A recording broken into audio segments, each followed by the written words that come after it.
কেমন আছো সব? আশা করি ভালো আছো।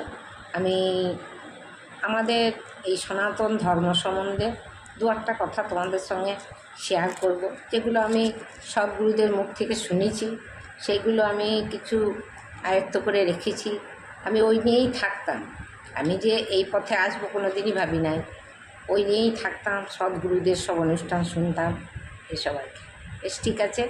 আমি আমাদের ধর্মগ্রন্থ সম্বন্ধে কিছু বলি। যেমন ধরো, বেদ উপনিষদ আমাদের কি হয়েছে আদি ধর্মগ্রন্থ।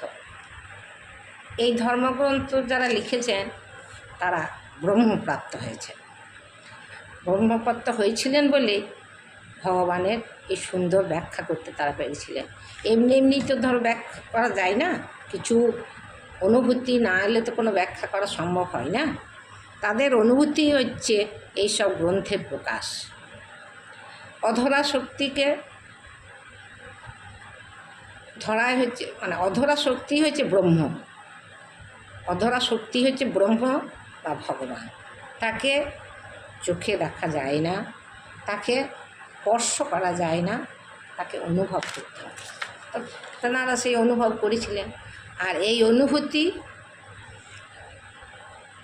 অনুভূতি শিষ্য বা ভক্তদের মনে সৃষ্টি করার জন্যই দরকার হয় সদ্গুরু। সদ্গুরু ছাড়া, সদ্গুরুর সংস্পর্শে মানুষ পারে ওই শক্তির সন্ধান করার পন্থা। যেমন ধরুন, একটা কথা আমি বলি, মানুষ যখনই জন্মগ্রহণ করছে তার মৃত্যু তখনই ঘোষণা হয়ে যাচ্ছে। মানে মানুষ জন্মগ্রহণ করা মানেই মৃত্যু। মানে রোগ কিন্তু মৃত্যুর কারণ নয়, জন্মই হচ্ছে মৃত্যুর কারণ।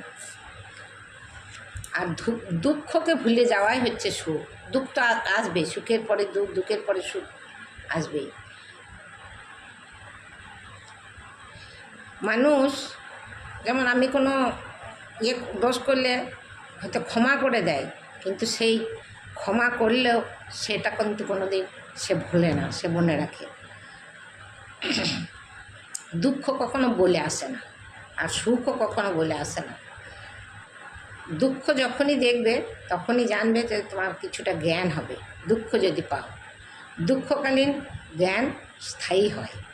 দুঃখ যদি পাও না, সেই জ্ঞান যে মানে কষ্ট বা পাও, সেইটাই তোমার স্থায়ী হয়। দুঃখ ছাড়া মানুষকে আত্মনাদের সহিত ঈশ্বরকে ডাকতে পারে না। দুঃখ যখন আমাদের আসে না, তখন যে ডাকাটা আমরা ডাকি সেইটা হচ্ছে